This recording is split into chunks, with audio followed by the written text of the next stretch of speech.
안녕하세요. 오늘도 사연살롱을 찾아주셔서 감사합니다. 결혼을 앞둔 예비 신부예요. 결혼 준비로도 눈코 뜰 새도 없이 바쁜 와중에 이렇게 사연을 보내게 된 건 결혼 전에 깔끔하게 정리하고 싶은 사람들이 있어서예요. 바로 저희 가족들이죠. 여러 명이 한 사람 병신 만드는 건 생각보다 쉬운 일이더라고요. 특히나 매일 보는 가족들한테 오랜 시간 세뇌를 당하며 살다 보면 어느 순간부터는 그들 말 한마디에 내가 놀아나게 되거든요. 저희 엄마는 아들 선호 사상에 푹 빠진 분이세요. 80년대도 아니고 요즘 세상에 그런 엄마가 어디 있냐고 하시겠지만 있어요. 마치 아들이 인생의 전부고 세상에서 가장 귀한 존재인 것처럼 알고 사시는 저희 엄마가 그 증거죠. 엄마의 이런 증상은 아빠랑 이혼을 하신 후 더 심해졌어요. 안 그래도 이전부터 아들에 대한 편애가 심했지만 남편마저 없어지니까 더더욱 아들한테 의존하고 살게 되셨거든요. 제가 아직도 가슴에 사무치는 건 학창시절 전교 1등을 했다고 엄마한테 욕을 먹었던 일이에요. 제 딴엔 남편 없이 자식들을 건사하고 살아가는 엄마한테 조금이나마 위안을 드릴 생각에 죽어라 공부해서 따낸 점수였는데 성적표를 받아본 엄마는 제 예상과는 전혀 다른 반응을 보이셨어요. 너, 네 오빠 기죽이려고 작정한 거냐? 안 그래도 네 오빠는 내가 아빠랑 헤어지면서 과외도 끊는 바람에 성적 떨어져서 괴로워하는데 그걸 뻔히 보면서 네가 이런 점수를 받아오면 어떡해? 어쩜 기집애가 이렇게 못돼 처먹었나 몰라. 아주 네 아빠를 똑 닮았어. 이럴 거 네 아빠 따라가지 왜 날 따라와서 힘들게 해? 아, 저런 것도 딸이라고 배 아파 나왔나 몰라. 오빠 성적이 떨어진 건 오빠가 노는데 정신이 팔려서 그랬던 건데 그마저도 제 탓을 하니 황당하기도 하고 억울하기도 했어요. 부모님이 이혼을 하시기 전엔 돈 잘 버는 아빠 덕분에 생활에 어려움이 없었어요. 그 덕에 오빠는 어릴 때부터 영어며 각종 스포츠까지 개인 교습을 받으며 자랐죠. 저요? 이것도 말하자면 눈물이 핑 도는데 제 경우는 딸 자식은 가르쳐봤자 시집가면 남의 집 사람 되는데 뭐하러 투자를 해? 엄마의 말 한마디에 피아노 학원은커녕 보습학원도 한번 못 다녔어요. 중학교에 들어가고 혼자 수학 공부를 하는 게 힘들어서 학원에 보내달라는 말을 했다가 욕만 엄청 먹었어요. 그때 너무 억울해서 도저히 그냥 못 넘기겠더라고요. 그래서 밤늦게 귀가하신 아빠한테 학원에 보내달라고 말했어요. 다른 과목은 안 시켜줘도 되니까 수학 학원만이라도 보내달라고요. 그리고 다음날 아빠는 제 학교 시간에 맞춰 학교 앞까지 오셨어요. 그리곤 학교 근처에 있는 학원에 등록을 해주셨죠. 그렇게 저는 난생 처음으로 학원에 다닐 수 있게 됐어요. 하지만 그 일로 그날 밤 엄마랑 아빠는 부부싸움을 하셨어요. 당신이 그러고도 엄마야? 다른 집은 엄마들이 더 애들 학원 못 보내서 난리라는데 어떻게 된 게 당신은 공부하겠다고 학원 보내달라는 애한테 안 된다고 그럴 수가 있어? 저 멍청한 수영이 놈은 보습학원에 과외에 한 달에 교육비만 200 가까이 쓰면서 될성부른 나무를 떡잎부터 알아본다고 수영이 저놈은 글렀어. 200이 아니라 수천을 들여도 안 내는 놈이라고. 그럴 바엔 수진이한테 공들이는 게 훨씬 낫다는 걸 당신은 왜 몰라? 아이고 모르는 소리 말아요. 기집애는 시집가면 그걸로 끝인데 왜 돈 들여가며 공부를 시켜? 누구 좋으라고? 이야 어쩌면 당신은 이렇게 꽉 막혔냐? 요즘 세상에 그런 구닥다리 생각으로 아들만 챙기는 건 당신밖에 없을 거다. 이렇게 말이 안 통하니 대화를 할 수가 있나? 내가 뭐 수영이는 옆에서 챙겨줘야 공부를 하는 애니까 학원도 보내고 과외도 붙여주는 거고 수진인 지가 알아서 잘하는데 뭐하러 학원까지 보내? 그리고 당신이 언제부터 애들 교육에 신경 썼다고 이러는 거야? 애들 문제는 나한테 떠넘기고 밖으로만 도는 사람이? 나 당신한테 욕먹을 만큼 애들 교육에 무심한 사람 아니야. 내가 다 알아서 하니까 당신은 하던 대로 신경 끄고 살라고. 수진이 저 여우 같은 기집애가 뭐라고 했는지 모르겠지만 난 애들 엄마로서 부끄러운 거 없이 떳떳해. 안 그래도 사이가 안 좋았던 부모님은 제 학원 문제로 싸움을 하셨고 그 일로 인해 저는 엄마한테 미운 털이 박혔어요.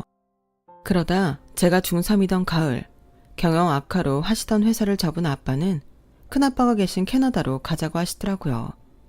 큰아빠는 캐나다에서 슈퍼를 몇 개 가지고 계시는데 저희 집 사정을 들으시곤 저희 아빠한테 가게 하나를 맡기겠다고 하셨거든요. 그때까지만 해도 저는 우리 식구 모두 캐나다로 이민을 가는 줄 알았어요. 그런데 엄마가 반대를 하시는 거예요. 지금 나보고 시댁 식구들 드글거리는 곳에 가서 살란 말이야? 난 싫어.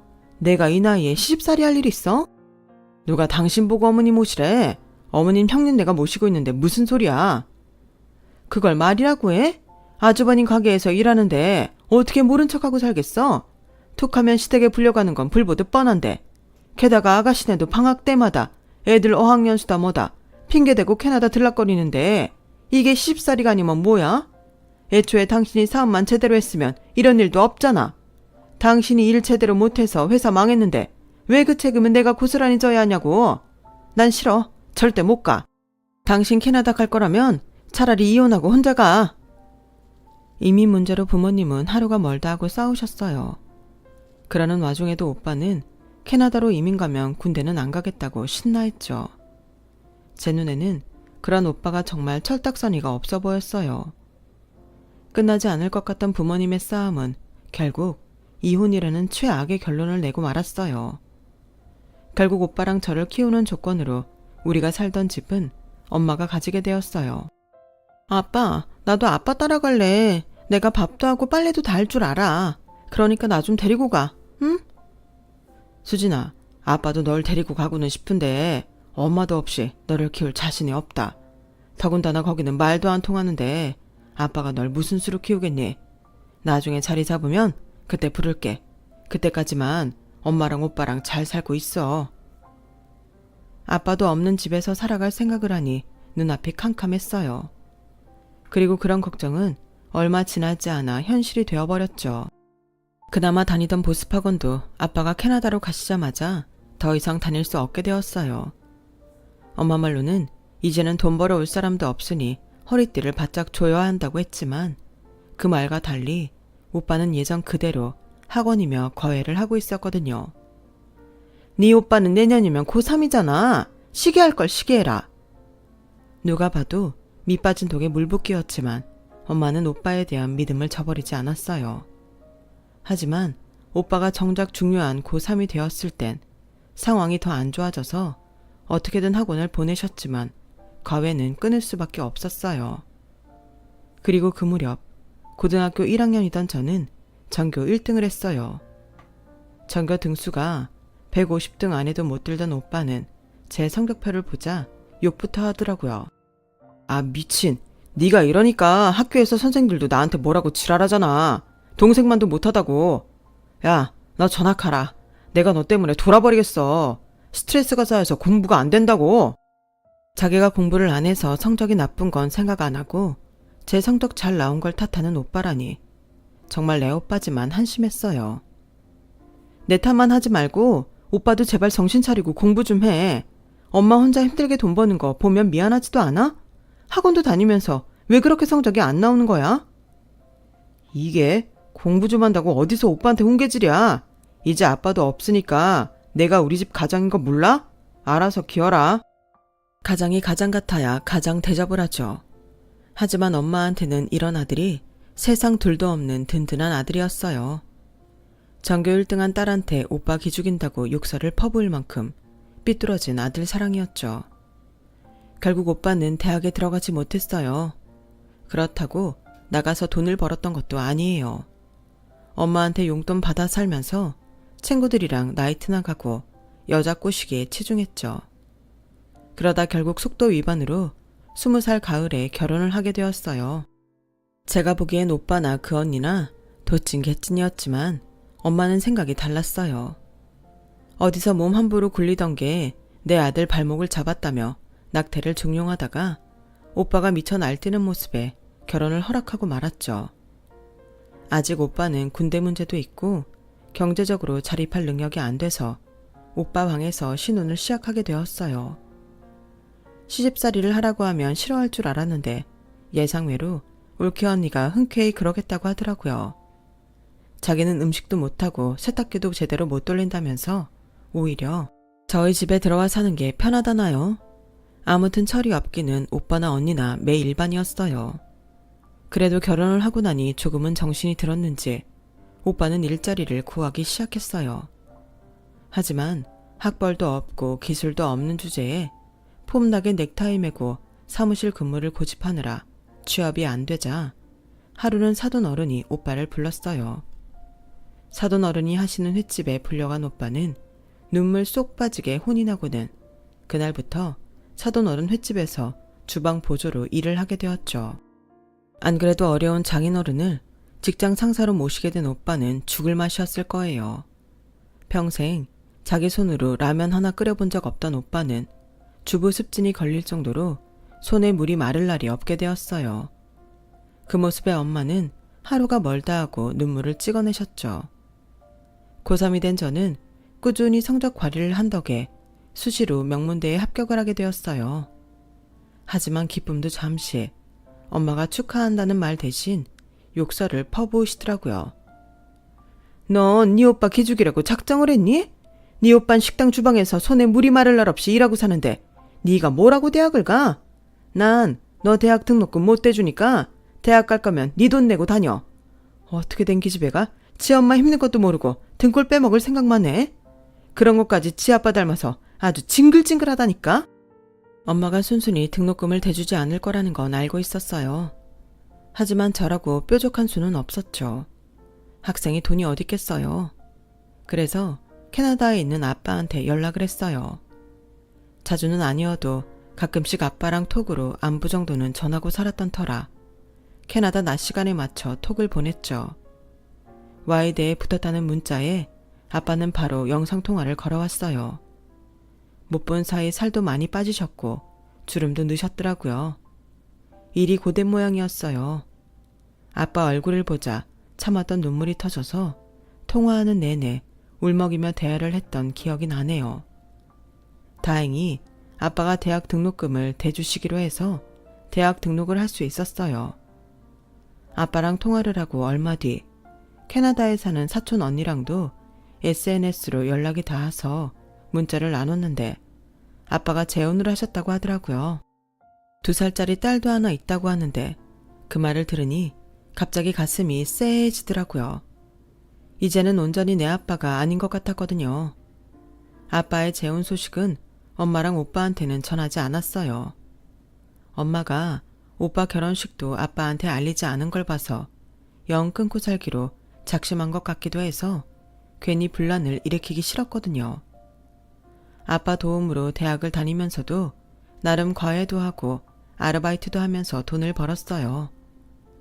모 기업에서 후원하는 장학생 선발에도 뽑혀서 졸업 전에 인턴 활동도 할 수 있었고요. 덕분에 대학 졸업 전에 취업도 되었죠. 뜻이 있는 곳에 길이 있다고 차근차근 하나씩 제 인생을 설계할 수 있었어요. 학자금 대출을 받았더라면 꿈도 못 꿨겠지만 월급의 상당 금액을 적금을 들 수도 있었죠. 물론 엄마한테는 학자금 대출을 갖고 있다고 거짓말을 했지만요. 넌 대기업에 다니는 애가 생활비는 왜 그거밖에 안 내놓니? 옷이다 구두다 사재 끼는 거 아니야? 엄마, 나한테 그럴 돈이 어딨어. 그렇게 못 믿겠으면 내 방 뒤져봐. 그런 게 어딨나. 학자금 대출금 갚느라 그래. 그리고 그 정도 내는 거면 적게 내는 거 아니야. 이게 돈 좀 번다고 유세 떠는 것 좀 봐. 암튼 다음 달부터는 네 조카 유치원도 보내야 되니까 돈 좀 더 내. 네 오빠 장인 가게 그만둔 이후로 돈 버는 사람이라곤 너랑 나밖에 더 있니?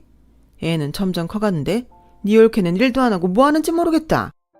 나쁜 의미로 부창부수라고 오빠랑 올케는 애까지 키우는 입장이면서 둘 다 빤빤히 집에서 놀고 먹고 있었어요. 그동안 장인 가게에서 일을 배우던 오빠는 그동안 몇 번이나 가게에 들고 나오기를 반복하다가 참다 못한 사돈어른이 그따위로 할 거면 때려치우라며 내쫓으셨어요. 그 후로는 쭉 백수로 지내고 있고요. 그 세 가족을 먹여 살리는 건 엄마랑 저였어요. 엄마는 친구분이 하는 스크린 골프장에 나가서 일을 하시는데 하루 종일 일을 하고 돌아와서도 오빠네 식구들 밥 챙겨 먹이느라 주방을 벗어나지 못하셨죠. 올케는 오빠 뒤에 찰싹 붙어선 시어머니를 부려먹는 재주가 있었는데 덕분에 엄마는 아들뿐만 아니라 며느리 상정까지 모시게 된 셈이었죠. 이 집에 계속 붙어 있다가는 엄마가 돌아가시고 난 뒤엔 내가 오빠네 식구들을 먹여 살려야 할 것 같아서 저는 일찍부터 주택 청약도 들고 목돈 모으기에 힘썼어요. 그렇게 10년 가까이 구두쇠처럼 돈을 모은 결과 제 힘으로 아파트를 장만하게 되었죠. 신축은 아니지만 교통도 편하고 동네도 좋아서 앞으로 가격이 많이 오를 것 같더라고요. 물론 앞으로도 대출금을 열심히 갚아 나가야 온전히 제 집이 되겠지만 그래도 서울 하늘 아래 4명의 집이 생겼다는 사실에 하늘을 날 것처럼 기뻤어요. 아파트 계약을 마치고 집으로 돌아온 날이었어요. 평소와 달리 엄마가 저를 반겨주시더라고요. 오빠네 내외도 마치 저를 기다리고 있었던 듯 거실에 나와 있었고요. 수진이 왔니? 날씨가 많이 덥지? 자, 시원한 보리차부터 한 잔 마셔라. 넌 여름이면 더위도 자주 먹고 그러잖니. 어서 시원하게 쭉 들이켜. 얼음을 동동 띄운 보리차 잔을 내미는데 왠지 그게 사약처럼 느껴지더라고요. 아니나 다를까 보리차를 다 마시기도 전에 청천벽력 같은 소리를 듣게 되었어요. 뭐? 내 아파트를 오빠 명의로 해주라고? 그게 무슨 말도 안 되는 소리야. 대체 왜 그래야 되는데? 네 오빠는 결혼해서 자식까지 있는데 아직 집도 없이 이러고 살잖니. 오빠가 제쳐주고 동생인 네가 먼저 집 사는 것도 남들 보기 좀 그렇잖니. 게다가 넌 결혼도 안 했잖아. 혼자 사는 애가 집이 무슨 필요야? 넌 엄마랑 여기서 같이 살면 되지. 그러니까 그 아파트 네 오빠 명의로 해줘. 그래 수진아, 오빠가 돈 벌면 그때 너도 아파트 하나 사줄게. 요즘은 집 없이 살면 애들도 학교에서 따당한다잖아. 넌 하나뿐인 조카가 그런 꼴을 당하면 좋겠니? 그래요 아가씨, 우리 좋자고 이러는 거 아니잖아요. 우리 재원이를 봐서라도 그렇게 해줘요. 아까 일한 가보니까 아파트 단지 바로 옆에 초등학교도 있고 애 키우기 딱이겠더라고요. 25평이라 좀 작긴 하지만 아직 재원이가 어리니까 그건 차차 늘려가면 되는 거고. 자기야, 한 32평 정도 되면 딱 좋을 텐데. 그지? 그건 그렇지. 그 정도는 돼야 거실에 85인치 TV도 놓고 살 수 있을 테니까. 이것들이 아주 쌍으로 쇼를 하는 거 있죠. 떡 줄 사람은 생각도 안 하는데 미리 김칫국부터 사발 드링킹하고 있더라고요. 허위가 없어서. 다들 무슨 소리를 하는 거야? 누가 아파트를 준다고 설레발이야. 나 그거 사느라 지난 10년간 죽어라 이랬어. 남들 다 가는 해외여행 한 번도 못 가고 변변한 구두도 제대로 못 사 신고 살았다고. 그런데 뭐? 명의를 오빠 이름으로 해주라고? 자기 식구들 건사도 못하고 하루 종일 집구석에서 게임만 하고 사는 인간한테 내가 왜 그래야 되는데? 오빠도 염치가 있으면 이러면 안 되지. 자기 자식 유치원비도 늙은 엄마한테 떠넘기는 주제 85인치 TV? 야, 지나가던 개가 웃겠다. 언니도 정신 차리세요.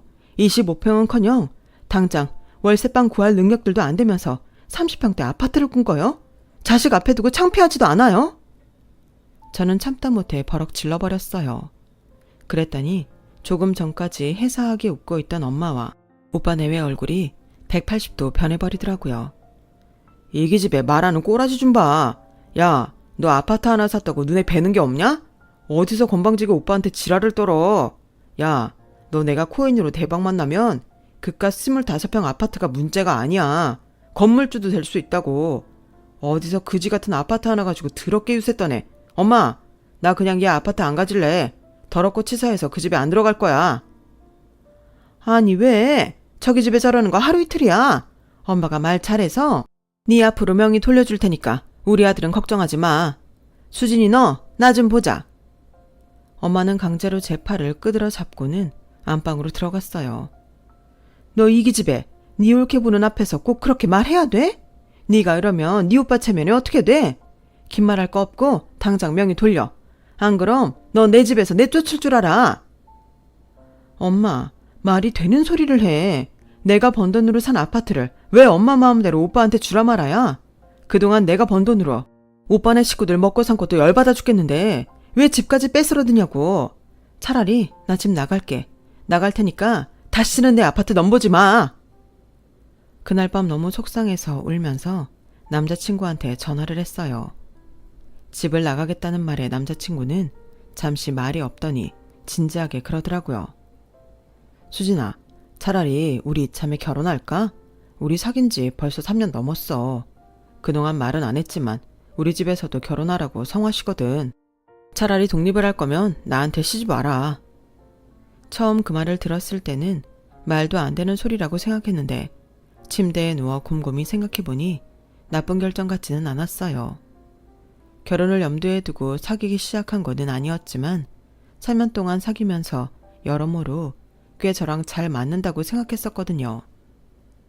남자친구는 아버님 건물 1층에서 약국을 하고 있었는데 형이 같은 건물에서 병원을 하고 있는 데다 주변에 약국이 없어서 매출도 꾸준히 나오는 편이었어요. 거기다 저랑은 영화 취향도 비슷하고 둘 다 정적인 편이라 하루 종일 같이 있어도 심심한 줄도 몰랐고요. 무엇보다 제 상황을 누구보다 잘 알고 있어서 동성 친구들보다도 더 편하기도 했어요. 그래서 떡 본 김에 제사 지낸다고 독립을 앞두고 결혼을 하는 걸로 방향을 선회했어요. 결혼하겠다는 말에 엄마는 손에 들고 있던 고무장갑을 제게 던지셨어요. 너 아주 막 나가자는 거냐? 집 나가랬더니 뭐? 결혼을 해? 그래, 어디 해봐라. 너 데려가겠다는 정신 빠진 놈이 누군지 모르겠지만 어디 결혼해서 잘 사는지 내가 두 눈 똑똑히 트고 지켜볼 거야. 결혼이 애들 장난인 줄 아나? 악을 쓰며 저주를 퍼부는 엄마를 뒤로하고 저는 출근을 했어요. 그리고 그 주 주말에 남자친구를 집에 데리고 왔죠. 처음엔 눈길조차 안 주고 쌩쌩하게 굴던 엄마는 남편이 아버님 건물에서 약국을 한다고 하자 표정을 싹 바꾸곤 나긋하게 변했어요. 그건 오빠도 마찬가지였죠. 아버님 건물이 꽤 큰가 보네. 병원도 들어서 있고 한 걸 보면 위치가 어떻게 돼요? 엄마는 시종일관 아버님 건물에 대해 물었어요. 남자친구는 의아한 표정이었지만 그래도 결혼 승낙을 받으러 온 어려운 자리였기에 엄마의 무례한 질문에도 성심껏 대답을 해드렸어요. 결혼은 죽어도 안 된다고 반대할 것 같던 엄마와 오빠는 오히려 빠른 시일 내에 식을 올리는 게 좋겠다며 설레발을 치더라고요. 그때까지는 왜 그러는지 몰랐어요. 그저 부잣집으로 시집 간다고 하니까 콩고물이라도 떨어질까 해서 그런가 싶었죠. 이후 시댁에 인사도 드리고 순식간에 상견례 날짜까지 잡혔어요.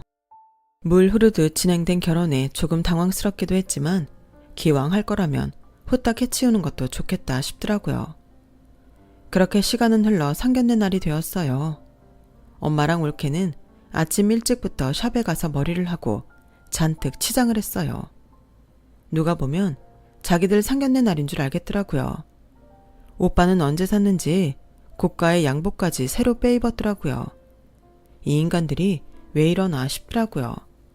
아무리 생각해도 제 결혼을 반길 이유가 없었는데 말이죠. 생각해보세요. 제가 결혼을 하면 당장 제가 내던 생활비가 없어지는 거잖아요. 거기다 빨래며 청소 등 집안 살림을 하던 손도 비게 되는 거고요. 아무리 생각해도 이해가 안 갔어요.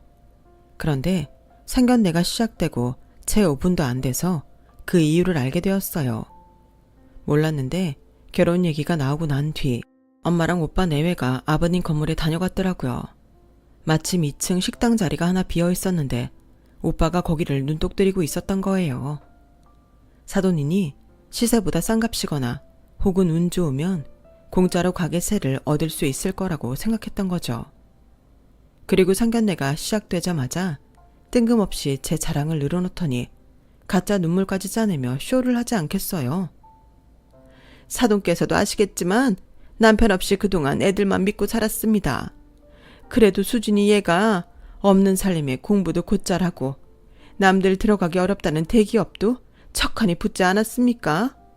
앞으로 지켜보시면 알겠지만 뭐 하나 버릴 데 없는 아이입니다. 어디 내놔도 부끄럽지 않은 애라고 자부합니다. 그래서 말씀입니다만 이런 아이를 며느리로 드리는데 설마 그냥 맨입으로 데려가시지는 않을 거라고 생각하는데 사돈 생각은 어떠신지요? 순간 엄마와 오빠 내외를 제외한 나머지 사람들은 멍한 표정이 되었어요. 저희 집 살림 미천을 데려가시는데 적어도 저희 먹고 살 길은 열어주셔야 되는 게 아닌가 생각합니다만, 잘난 딸 자식 가지고 장사하려는 건 아니고 그저 그간 딸아이 키운 약간의 대가라고 할까요? 위로금이라고 하는 게 맞겠네요. 그렇다고 돈을 달라는 건 아닙니다. 저희 그렇게 막대 먹은 사람들은 아니니까요. 다만 예를 들어 장사를 해서 먹고 살 수 있게 가게짜리라던가 뭐 그런 거 정도면 되지 않을까 생각합니다. 엄마 말이 끝나기가 무섭게 오빠가 바통을 이어받은 사람처럼 얘기를 시작했어요. 사돈어른 건물에 가봤더니 2층에 식당 자리가 하나 비었더라고요. 안 그래도 제가 전공을 살려 일식집을 하나 차릴까 계획하고 있었는데 그 자리면 딱이겠다 싶더라고요.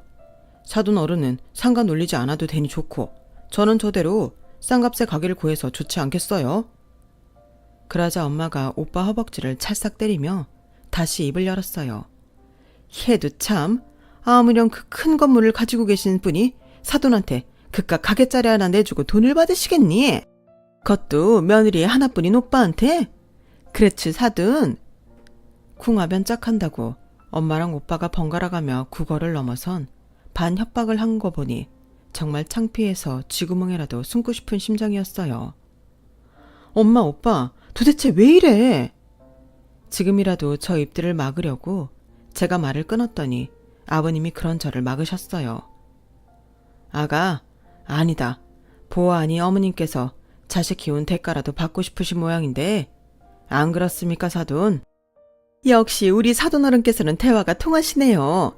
장사꾼도 물건을 팔 때 원가 이상은 받고 팔지 않습니까? 저도 그동안 딸아이 키워내느라 들인 돈이 있으니 약간의 보상은 받고자 하는 거죠. 엄마 정말 1억이야? 그동안 나 키우면서 엄마가 돈 들였어? 아빠가 들였지.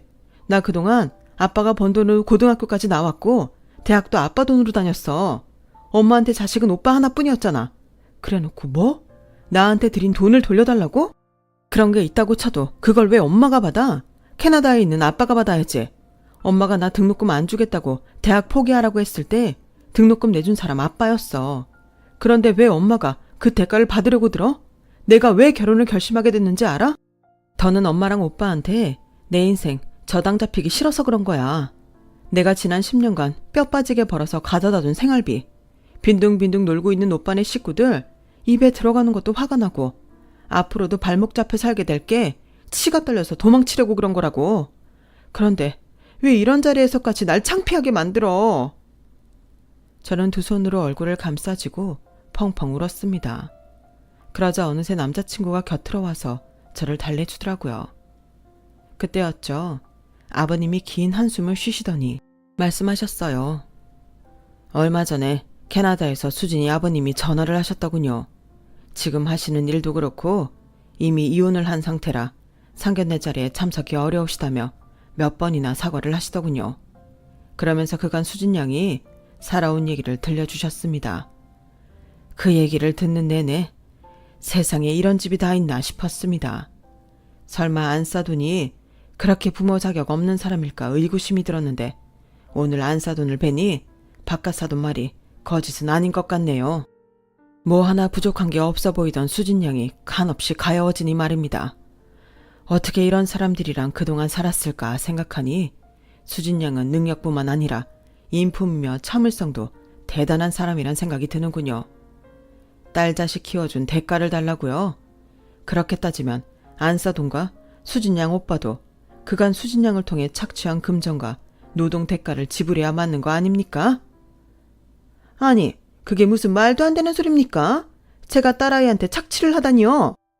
저는 뼛속까지 장사꾼이라 셈이 좀 빠릅니다. 지난 10년간 수진 양이 벌어다 집에 안긴 돈이 얼마라고 생각하십니까? 오빠 내외 생활비로 들어간 그 돈에 집안일을 맡아 했던 걸 파출 도우미 시급으로 계산한다 해도 억 단위는 좋게 될 텐데 이건 어떻게 지불하시겠습니까? 어디 오빠가 한번 대답해 보세요. 그동안 여동생 등골 빼먹고 살아왔으니 잘 알 거 아닙니까? 왜 대답을 못합니까? 수진 양, 혹시 그 돈을 돌려받고 싶은 생각이 들거든? 언제든 이 시애비한테 말하세요. 내가 우리나라에서 제일 승률 좋은 변호사들로 팀을 꾸려줄 테니 아무 걱정 말고. 아버님 말씀에 엄마랑 오빠 내외는 얼굴이 하얗게 질려버렸어요. 결국 그날 상견례는 그렇게 끝나고 말았습니다. 결혼식을 일주일 앞둔 지금 저는 제 명의로 된 아파트에서 아빠와 함께 지내고 있어요. 제 결혼식에 참석하기 위해 아빠가 캐나다에서 들어오셨거든요. 저희 엄마가 결혼식에 참석할 정신이 아니라서 혼주석은 아빠 혼자 앉으시기로 했어요. 오빠가 집을 제2금융권에 담보로 맡기고 대출을 받아서 코인이랑 주식에 투자를 했는데 그게 완전 망해서 돈을 다 날려버렸거든요. 대출금을 막지 못하면 당장 길바닥에 나앉을 판이라 엄마는 지금 정신이 없으세요. 아들 하나 믿고 살아오셨는데 결국 노후 자금인 집까지 날리게 됐으니 참 안 되셨죠. 그렇다고 도와드릴 생각은 안 드는 걸 보니 저도 그동안 엄마한테 쌓인 분노가 꽤 컸던 모양입니다. 엄마한테는 안 된 얘기지만 앞으로는 엄마 걱정, 집안 걱정은 그만하려고 해요.